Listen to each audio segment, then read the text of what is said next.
Hey, what's up, you guys? I know I already ended the video, but I wanted to add this little bit to talk a little bit more about Auto Club Speedway. Excuse me, sorry, just burped. Great way to start off the last portion of the vlog here. So, from that day, um, this past Sunday, by now it's already Thursday. We met quite a few people. We met like Jeff Gordon, Chase Elliott, Ricky Stenhouse Jr. was one of the first guys we met. Bubba Wallace, Daniel Suarez, got to meet Daniel Suarez. There's a story back in 2018 with Daniel Suarez, which I'll get to that in a sec. But he actually remembered that instance from that story. So, but yeah, we met a bunch of guys, bunch of drivers. Met William Fickner there again. If you don't know who that is, he plays what's the character's name? Adam in the show Mom.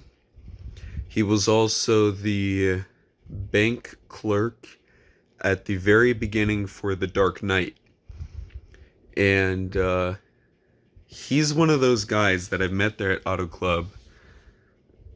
Pretty much every time I go, I run into him and I get a picture with him. Um, I don't even know if he remembers me between each time, but each time I meet him. But that was like the sixth time that I've met him, and that was my 10th NASCAR race. Um, all 10 races that I've seen have all been at Auto Club Speedway, including this past weekend. I've seen 12 races total at Auto Club. Two were IndyCar races. They were the IndyCar championships for 2013 and 2014. And I'll talk about IndyCar a little bit. Not the biggest IndyCar fan, more well versed with NASCAR, but yeah, in 2013, I had for some reason I declared that Will Power was going to be my favorite IndyCar driver just because of his name being Will Power. It's like, oh yeah, he's got the willpower, that kind of joke. So I declared that he was going to be my favorite IndyCar driver just because of his name. Scott Dixon was in a championship battle with Helio Castroneves, and there was a third driver that year, but the top two were Scott Dixon and Helio Castroneves. Um, and that was my very excuse me, that was my very first IndyCar race. This was in October of 2013. Now, I had already gone into the NASCAR race in March. I'll get to that in a sec. I just wanted to talk about IndyCar first, but the track was built by Roger Penske for IndyCar. That's why the track is super wide, and that's how they get five wide into turn one on restarts. Um, but there at my very first IndyCar race, I saw who I declared to be my favorite driver win the race. Will Power won that day. Scott Dixon won the championship. That was his if I remember correctly, I think that was like his fifth championship. I don't remember. I don't know how many championships he has now. He has like, I don't know, I thought he had like seven championships by now. But like I thought he won his seventh championship not last year, but in 2021, because Will Power won last year. Um, but I vaguely remember Scott Dixon winning his seventh championship. And so what I saw, I think that was his fifth. And then 2014 came around. Once again, I think this time in September, we go out to the championship race at Auto Club for IndyCar. And I think Tony Kanaan won the race, but Will Power was crowned the champion that year. That was the very first time he had ever been. I think that was his first championship was in 2014. So I was there I was there to see Will Power get crowned. You know, that was my favorite driver in IndyCar. You know, hey, that's awesome. Guess what? You know, just saw my favorite driver get crowned. In 2015, I did not go to that race.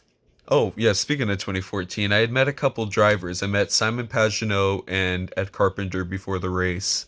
Um, but 2015, I did not go to that race because I was playing. Now, mind you, this is 10 years ago. I am 19 now. I would have been 10, 11 at that time. I would have been um that race was over the summer. I would have been 10. I would have turned 11 in October when my birthday is. So I was 10 years old. I was playing rec ball, you know, and I made the all-star team for rec ball and for baseball. And so I went and played, but I had some issues with that coach because he would never play me, and I was basically driving out to all of these tournaments just to sit on the bench, and and you know, I could sound like I'm full of myself, like, oh, I was better than those guys. There's some guys that honestly, yeah, I probably should have been playing ahead of them. One of them was the coach's kid, but you know how that is. It is what it is. Heck, I'm playing college baseball. Three of those guys are also playing college baseball. There was like 15 guys on the team. Some guys didn't even make their high school teams. So, hey, I mean, end of the day, you gotta find your successes where they are, right? But I didn't go to the 2015 race at Auto Club. That ended up being the last IndyCar race they would have at Auto Club. And I don't remember who it was who flipped. I think it was Graham Rahal. I don't remember who it was. I wasn't there at the race, but I just know that there was a flip on the infield where a driver went went over. But I missed out on that, you know. Um, Now some other experiences before I get into NASCAR. I think either for it was either for my birthday. No, it was for my birthday in 2013. I was turning was I turning 9? I don't remember how old I was. 9 or 10, something like that. I think I was turning 10 maybe. I don't know. How old am I? I'm 19 years old. I turned 20 later this year. This was 10 years ago, so I would have been turning 10 years old. So then that means that in 2015, I would have already been 11, about to turn 12. Okay. All right. Yeah. So now we got the timeline out of the way. So I was turning 10 years old. This was a day before my birthday, so I was still 9 years old. But we had gotten the opportunity um, to go ride around Auto Club Speedway in the pace car. This is a week before the IndyCar Championship race. So we had gotten the opportunity to ride 3 laps around Auto Club Speedway. Got up to about 130 miles an hour. That was, excuse me, burping again, for a 9-year old about to turn 10 who had just seen his very first NASCAR race. That was exhilarating. I was able to sit in the front seat, passenger seat. Could be driving, of course. I was 9. But we were able to run around the track. That was one of the coolest experiences I've ever had. The fastest 2 miles I've ever gone in my life, other than flying on an airplane. But like where you're actually there, you're on the ground and you're just flying. And we were going, like I said, 130 miles an hour in the pace car. And and I remember that, getting all buckled into the pace car, because pace cars have the straps that come across. So I remember clipping in here, and it felt like it felt like I was about to to take off in a jet. It's like we're getting ready to go, and then we start taking off, and we get up onto the banking, and then just flying across around the track. That and I could tell you firsthand, going down the back stretch and and through the turns on the front stretch, if you've seen the cars bouncing, yeah, you really do that. You feel like you're bouncing the all the way down the back stretch, and you really feel the bumps at 130 miles an hour, just bouncing along. That was that was a great experience that I had there at Auto Club. Now it's time to get into NASCAR. So, like I said, my very first NASCAR race was 2013 Auto Club 400. And prior to going to a NASCAR race, my mom had grown up around racing. My grandpa used to race at. My mom grew up in Kansas, but they would go out every Saturday to Savannah, Missouri, to go and race. I think my grandpa raced late models on the dirt track of Savannah Speedway. Savannah Speedway, I believe. Um, and that's what my mom grew up with through the 70s and early 80s. She grew up around racing, and so she had always been a fan of racing. My dad and my sister, oh, racing is stupid. You're just going around in circles. Blah, blah, blah, blah. We end up going to the race in 2013 because my mom was like, hey, we really should. And my mom had gone to the 2012 race. It was rained out. Um, my oldest sister had gone to the 2010 fall race. I think Tony Stewart won that race, but she didn't stay until the end because she said, "Oh well, nobody was wrecking. Why would we? Why would we stay?" Not a racing fan. She probably didn't understand. But the moment that you hear the cars for the first time, that rumble in your chest. We had gotten garage and pit passes. We went into the garage, and by that point I had only known four drivers: Dale Earnhardt Jr., Jeff Gordon, Tony Stewart, and Danica Patrick. Didn't really know anybody else. But my mom had bought me a Dale Earnhardt Jr. diecast car in 2012, brought it back, and like, oh, I got this at the shop. And from that point on, I'm a Dale Earnhardt Jr. fan. Never seen your race before, but I'm a Junior fan. So I went into 2013 like, oh, I'm gonna root for Dale Earnhardt Jr. I want to see him win. He drives the '88 car, and that's pretty much all I know. I know that Danica Patrick is in the GoDaddy 10, and Tony Stewart. I've heard of his name. Jeff Gordon. Everybody knows who Jeff Gordon is, even if you don't watch NASCAR. But so I went in that year. I was like, I'm gonna, I'm rooting for Dale Earnhardt Jr. And we walk up, and we don't know anything really. We just hear somebody say, "Oh, that was yesterday's winner," pointing to referring to Kyle Busch, pointing to what ended up being Mike Bliss's car, the 19. Uh, Kyle Busch was in the 18, who ran a similar paint scheme to Mike Bliss, so I could see where people were getting kind of confused. But they were bringing the car out onto pit road. Now we were walking around the garages, and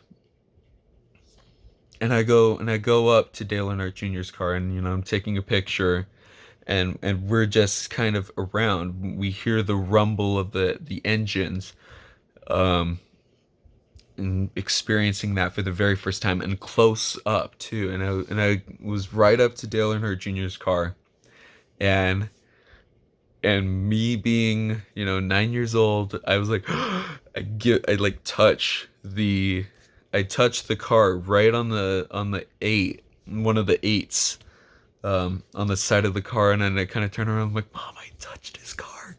Uh, and they don't really want you to do that, but I was like, I was 9. You know, what else are you gonna expect me to do? This was my first time seeing a NASCAR race. I didn't know who I was standing next to at that time, but we were coming back through some pictures, and lo and behold, I was standing right next to Dale Jr.'s crew chief, Steve Letarte, in some of those pictures where I was up next to his car. Didn't know, you know. I didn't know much about NASCAR. Didn't know really much about racing up to that point. But it was just, but going back through some of those pictures, I was like, oh my, look who I'm standing with. Didn't know it at the time. Um, and so that was my very first experience with a NASCAR race. And of course, if you know NASCAR, if you are a fan of NASCAR, then you know what happened in the 2013 Auto Club 400. If you don't, excuse me, let me fill you in. So Denny Hamlin, driver of the 11 car, FedEx Toyota. He used to be teammates with Joey Logano the year prior in 2012. He was teammates with Joey Logano. Logano ran the 20 car, um, I think like Dollar General, Home Depot. So they used to be teammates for Joe Gibbs Racing. You know, Joe Gibbs, the football coach from what is now the Washington Commanders, formerly the Washington Redskins. He became a car owner in NASCAR. So they used to be teammates. 2013, Joey Logano joins Penske Racing. I think it was called Penske Racing at the time. Now, more so Team Penske, as in Roger Penske, the guy who built Auto Club Speedway, as in Penske Truck Rentals. He was an IndyCar driver for some years there. He's been a longtime car owner, and he is now the president and CEO of IndyCar and the Indianapolis Motor Speedway. And so Joey's now racing for a new team. Well, the weekend prior, Denny Hamlin and Joey Logano had got together, like on the racetrack. They ran into each other and wrecked out. And Joey went. Was it Joey who went after Denny? I think it was Joey who went after Denny. Denny was still sitting in his car. Joey comes over and he's like trying to get at Denny Hamlin and trying to throw punches, and you know, they separate him, and Denny Hamlin says something, and Joey Logano is responding to it, and Denny Hamlin basically says, well, Denny Hamlin gets asked, so, well, how do you think Joey Logano, are you going to be worried about Joey Logano heading into Auto Club? And Denny Hamlin says, oh, you know, we usually run at the front. We don't ever really interact with Joey Logano on the racetrack, so I'm not worried. Flash forward the next week, with about 3 laps to go, 2 laps to go. Denny Hamlin and Joey Logano were racing for the win. Kyle Busch is in third. Dale Jr. is back in fourth. Denny Hamlin and Joey Logano are side by side racing for the win. Yeah, Joey Logano kind of remembered what Denny said the week prior, and now they're duking it out at Auto Club. And so they take the white flag. Joey Logano is underneath Denny Hamlin. And what that means to be underneath is like when they head into the turn, what my pinky would be like underneath if you're heading into the turn. So, you know, the whole joke, oh, left hand turn. So you'd be the left car rather than the right car. If you're turning left, then you're under. If you're turning left and you're the left car, you're the car underneath. And then the other car, the right car, is on the high side, as they say. So Joey was underneath, Denny was on the high side, and with 1 lap to go, they were racing neck and neck down the backstretch. They head into turns 3 and 4, and Joey kind of gets loose, kind of runs up into Denny. They both check up. Kyle Busch zips around on the outside of the two as they're on the bottom of the racetrack. Like I said, it's a wide racetrack. Um, so Kyle zips by on the outside of the racetrack, and then Joey kind of gets loose and then decides to just turn right into Denny Hamlin. Joey comes across Hamlin's front bumper, slams the wall on the outside. Denny was kind of trying to overcorrect coming out of the turn, and he ends up sideways. Dale Jr. escapes Denny Hamlin just underneath. And Kyle Busch went on to win the race. Dale Jr. finished second. Joey finished sixth, even after slamming up into the wall.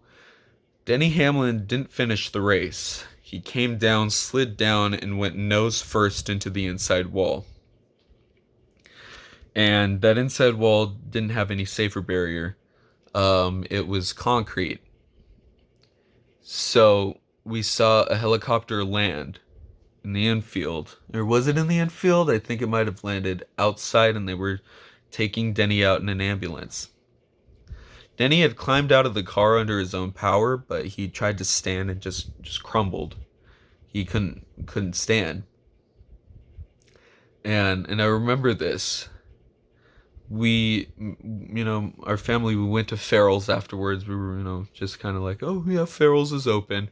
Back when Farrell's was once again a thing. My dad had grown up with Farrell's, and it was like, oh, there's a Farrell's nearby. Let's go get ice cream. Of course, feed a 9-year-old ice cream after a NASCAR race. That's a great idea.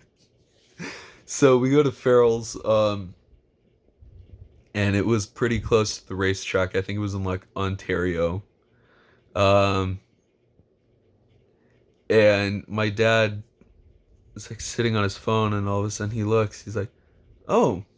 That driver that got into the wreck, the one that hit the wall? Yeah, they're reporting that he broke his back on that accident. He's gonna be out for a while. And then it was in that moment I'm like, oh my god, I just saw a wreck, and somebody got hurt, and the cars were loud and they were rumbling. I'm a fan. And now I'm gonna hate Joey Logano for the rest of my life.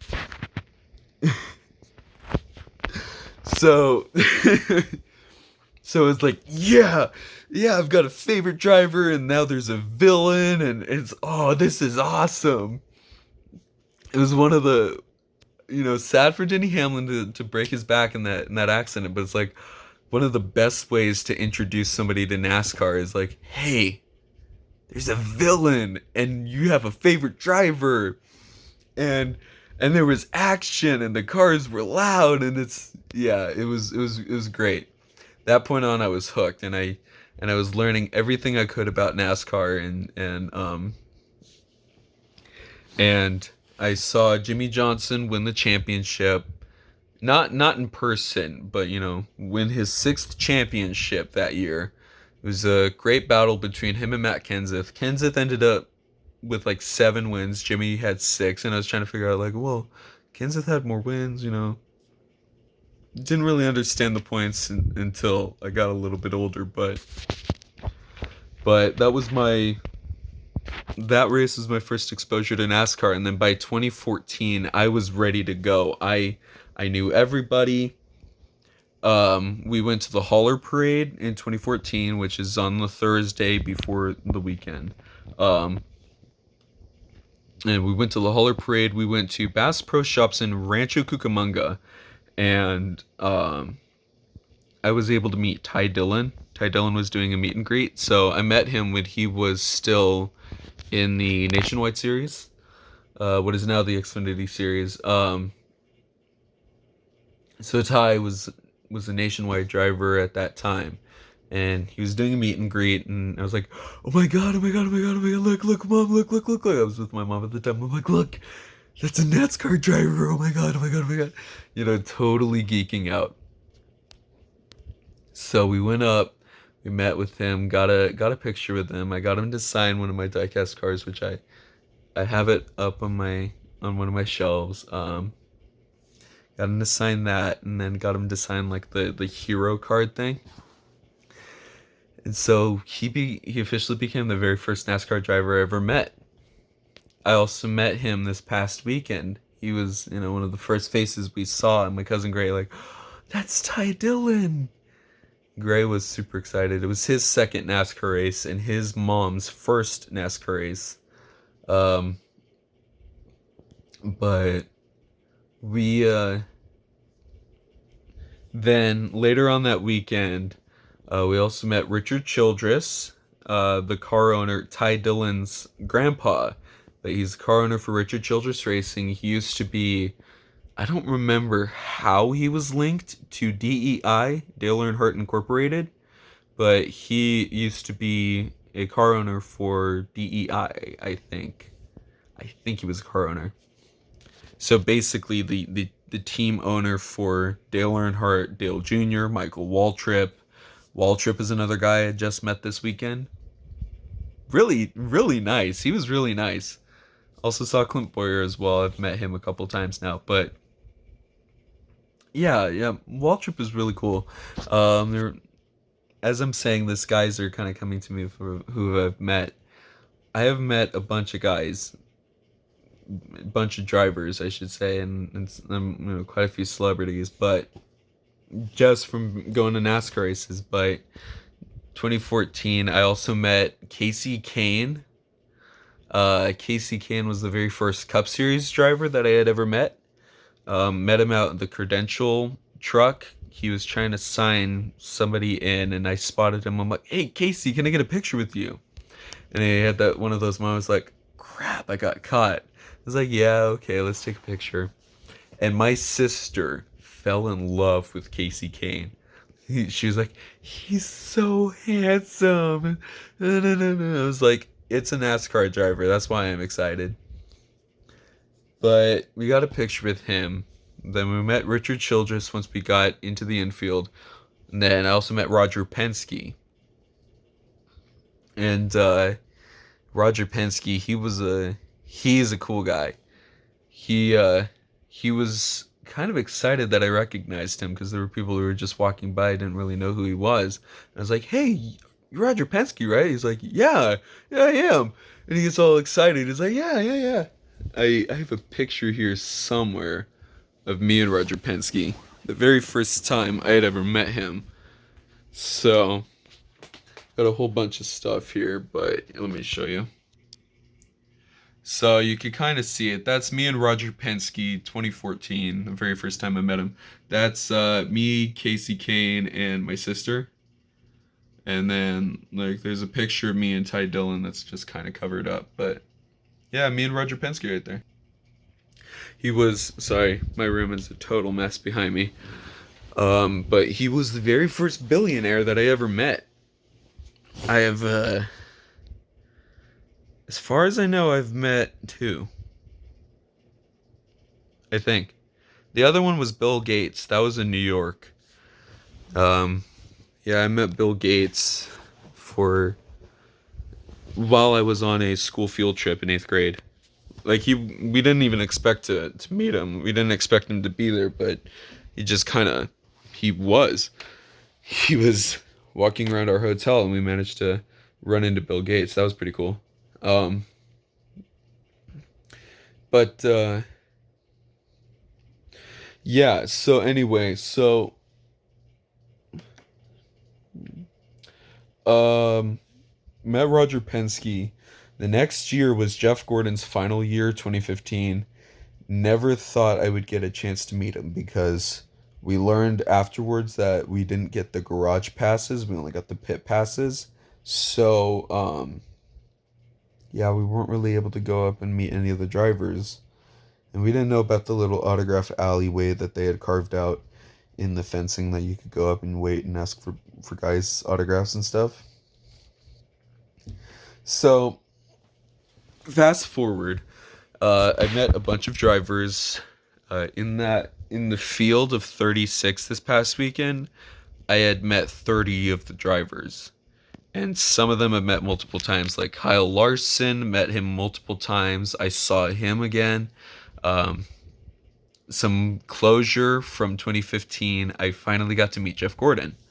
Um, and and I actually met Jeff Gordon. He was working with Kyle Larson this past weekend on their car before the race, and Larson was in the garage and hopping in the car, help fire up the engine and work with the crew.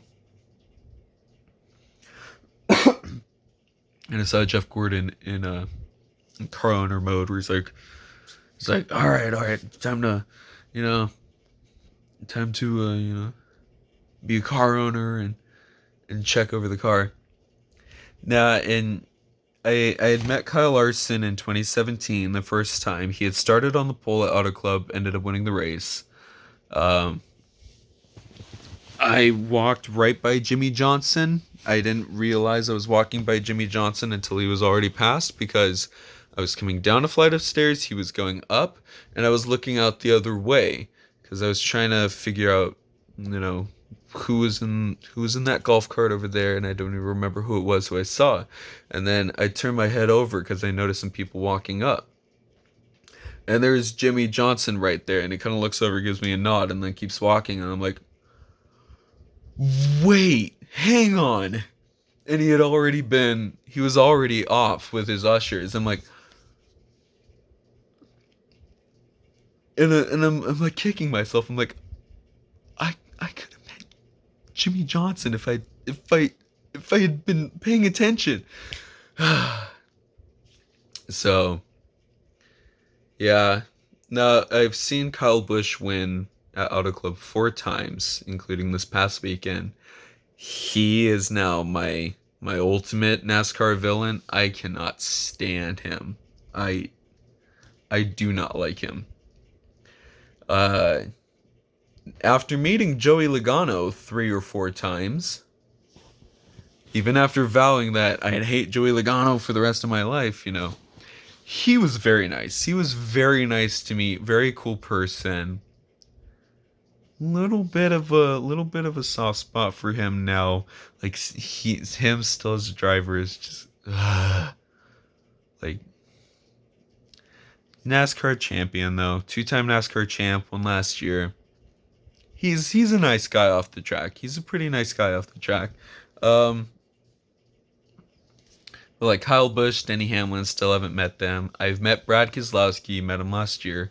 I met Boris Said. Um, Probably go down the line.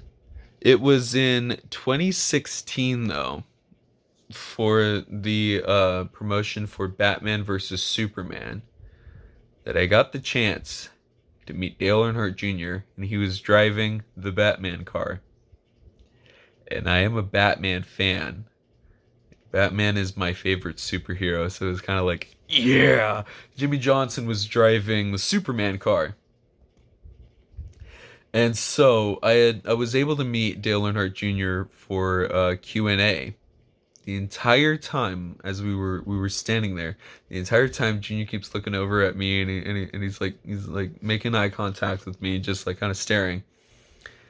And I raised my hand for the question, and I asked, how many people work at Junior Motorsports, and he's like, oh, about 150 people, and then over 100, about 450, and the MC jokes around, oh, that's a lot of Christmas cards you got to fill out there, and he's like, oh yeah. But he looked kind of like nervous to like interact with people. I don't know if he's just like a very kind of like low key nervous guy, like just kind of like kind of awkward guy in general. Like awkward in a good way. But I was able to meet Dale Earnhardt Jr. That was the highlight of my 2016, because that ended up being a horrible year for me. But yeah, and then 2018 though. 2018, we go to the Holler Parade, we watch them roll in, and I was only with my mom at that time. I had just started high school baseball. I was on the freshman team. I had practiced earlier, and we go to the Holler Parade, and I've got my baseball hat on, and I've got, I'm just wearing sweats. And so we go to the Holler Parade, and then afterward we stop off at King Taco. I'm like, hey, let's go to King Taco. Yeah, sure. So we go to King Taco, and we order, and I look over at one of the tables. I'm like, Mom, that's Daniel Suarez sitting over there. My mom's like, is that? She looks up on her phone. She's like, yeah, that is. And so he's sitting with like NASCAR officials. He's a rookie. He's a rookie in 2018 for this year. And and he was driving the number 19 for JGR. And so we place our order, and then we notice he's starting to get up, and I head over to them like Daniel Suarez. He's like, yeah, that's me. I was like, hey, can I get a picture with you? He's like, yeah, of course. And he got so excited that he was actually recognized.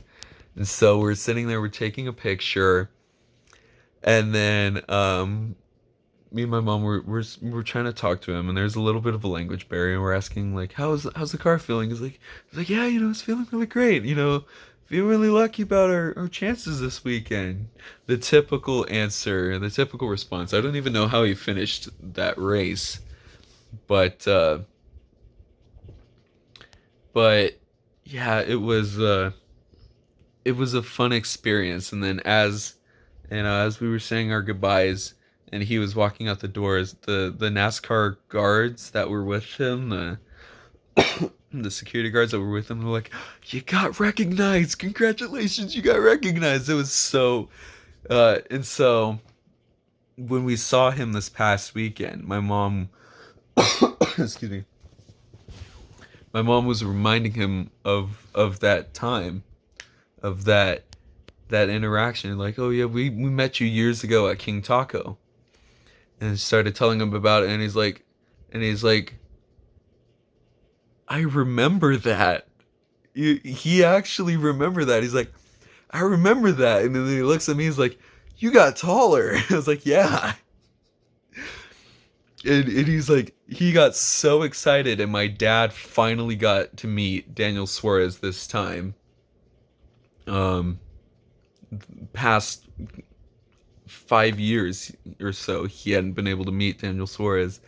And so, finally got to meet Daniel Suarez. Uh, and he got a picture with him. I got another picture with him. It was just kind of like a full circle moment. Um, so that's my big story with Daniel Suarez. I've met a bunch of celebrities at Auto Club Speedway, including Ice Cube and Gabriel Iglesias. So Broken Lizard, they are the guys who did Super Troopers, if you know that movie. They were there promoting. I met all of them. Got Jay Chandrasekhar. I believe that's how you pronounce his last name. I got his autograph. Almost got Steve Lemmy's autograph. A couple other guys were coming over. Kevin Heffernan, I got his autograph. He was holding his daughter at the time, and he comes walking up. He's like, "Yeah, sure." And he signs for the autograph. But their ushers kept pushing them along.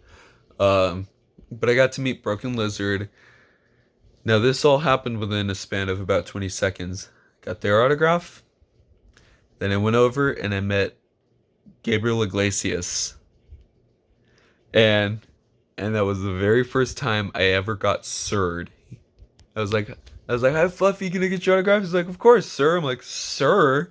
I'm a child." And I was like 15 at the time, and he's like, "You look like a grown man." I was like, "I know." The very first time I ever got legitimately sirred, and he starts wisecracking, and he signs an autograph. And shortly after that, right behind him, I didn't even have a chance to turn the page, but I got Ice Cube's autograph. Ice Cube comes up. I was like, "Hey, Mr. Cube, can I get your autograph?" And he nods. He's like, "Yeah, of course, man." Very, very, very calm, very low key, down to earth guy.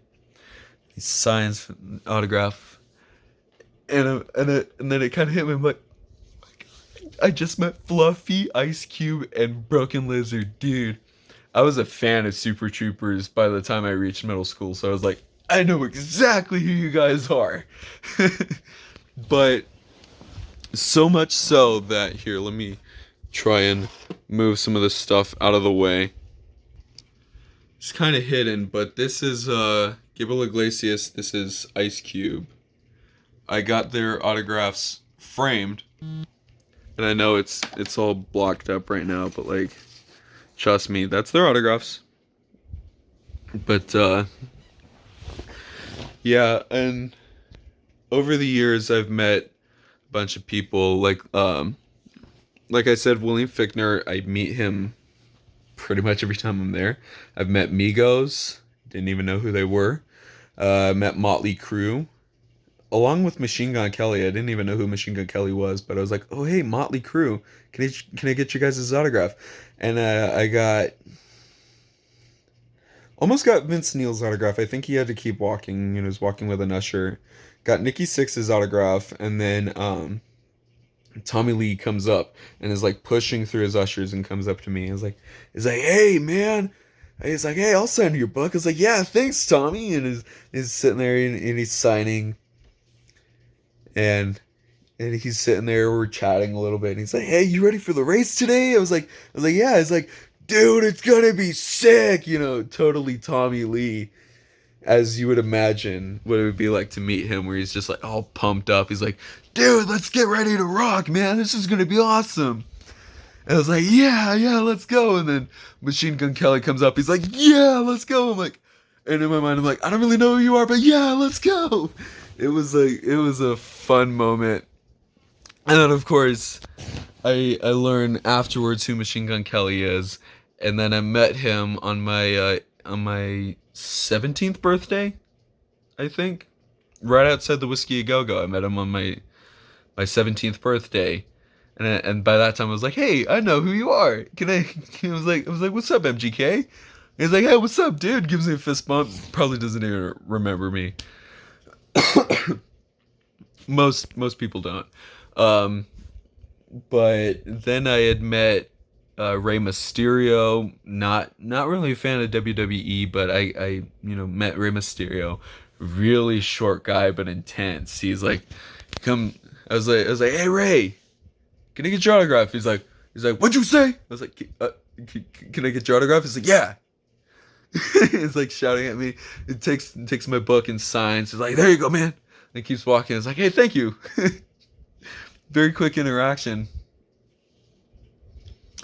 But one of the highlights of somebody who I've met at Auto Club is it has to be from last year. Mexican legend, baby. He is one of the most beloved people of my generation, and that's Machete, Danny Trejo. And like I had heard that he was going to be at the race beforehand. He was like, oh, he's supposed to wave the green flag. I was like, hey, that's cool. Maybe we might run into him. I got really excited.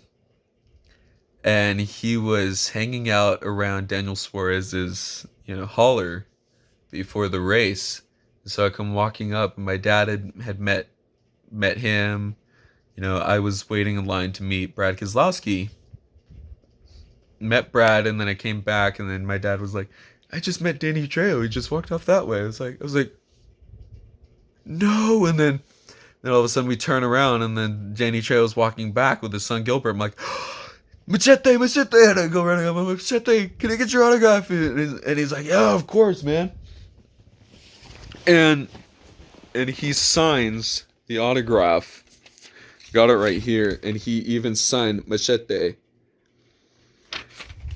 And I was like totally trying to play it cool. Like yeah, thank you for the autograph. Can I get a picture too? He's like, yeah, of course. And we're sitting there, we're taking a picture. And then I'm like, hey, nice to meet you. Give him a fist bump, and I go walking off, and then it starts to sink in. I'm like, Yeah, it was. I totally geeked out after that. I was like, I met Danny Trejo. Oh my god. I start geeking out. I posted a picture of me and him on Instagram. He excuse me. He posted it to his story. And like if I even have a Trejo's Tacos hat that I got at Trejo's Tacos. Great tacos, by the way. But like like every time I post anything Danny Trejo, he will always respond by posting it on his story and like liking the picture or whatever. And like Trejo's Tacos does too, and it's like it, totally geeked out.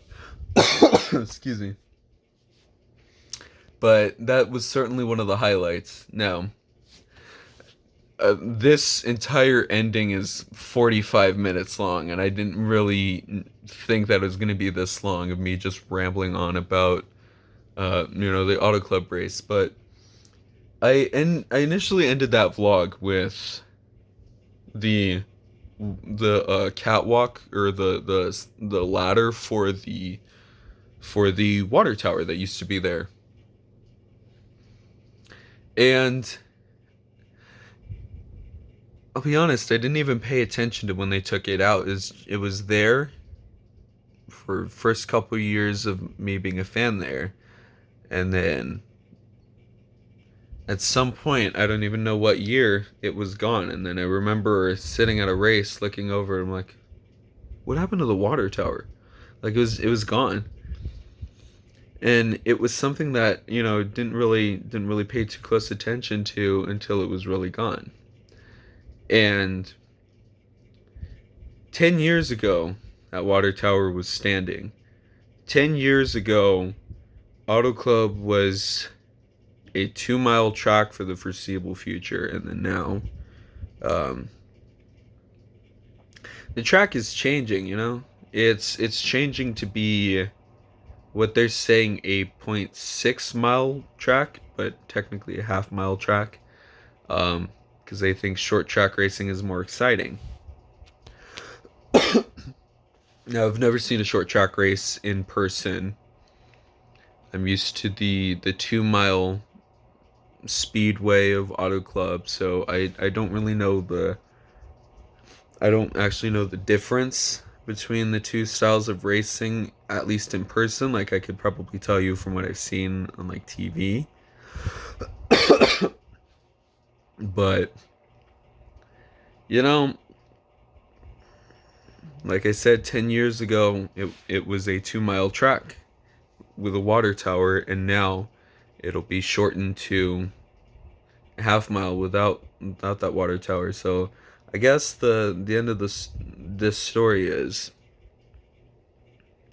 things are gonna change in life. Not everything you can't really do everything to stop it from changing, but I guess you gotta adapt. And this chapter of Auto Club is ending. So Auto Club Speedway is officially ending a chapter, and it'll be gone for a year or so while they're changing the track. And then a new chapter is going to start. A new chapter is going to open, and I guess we'll have to wait and see um, what the next step is, I guess. But before I get really down and sad because Auto Club is changing, this is my home track. I've been going to races since I was 9 years old. I'll leave off with one last really fun memory. Um, Paul Menard, who raced for Richard Childress, but Paul Menard, met him a couple times. His pit crew used to open up the the box, the pit box, where you could go up the ladder and sit up in the pit box for a little bit and check it out and chill up there for a little bit before the race would start. Like they'd open it up on pit road. And I remember doing that. Like I don't remember what year it was, But there were a couple of years there where they would do that, and they would open up the pit box, and it was like, this is what it would be like to be a crew chief. You know, you're up here and you're looking out at the track and you're watching, and you look down and there's the pit box underneath you, and you know, can you imagine watching a car rolling in and seeing your car roll in, and you're like, oh, watching the pit stop live in front of you, like that close up, you know, not from the grandstands and not on TV, like this close up right in front of you, watching that poetry in motion, as they say. But it was a fun experience to be able to go up under the pit box before the race. Um, and then yeah, I had that little moment that once we got up to our seats in the grandstands, like Pomeroy's pit box, I was just sitting up there. Oh my god! Oh my god! Oh my... Yeah. Anyway, so because it had been raining, the grass was all muddy, so we weren't able to go walk up onto the racetrack and sign the start finish line. That's another thing that we used to be able to do, but you know, didn't really have my last goodbye with the track as it is. I kind of did, but I didn't really have that moment of being like of standing on the racetrack and like looking out at the rest of the track, saying, you know what, this is the last time it's going to be a 2 mile oval. I had that moment in the grandstands though, so it really is like a lasting goodbye. This is just kind of closure and sharing some memories of Auto Club, but yeah, I guess this will be its own separate vlog. So yeah. I'll have to edit the first vlog and then I'll post this one. But anyway, this is a not very good vlog. Thank you for watching. Please like and subscribe for some more. Um and I guess I will see you in my next adventure. I don't know when that's going to be. This is a 52-minute video now. Going for the hour. No, I'm kidding. I'm going to end it now. But like I said, thank you for watching. Please like and subscribe. And goodbye, Auto Club Speedway.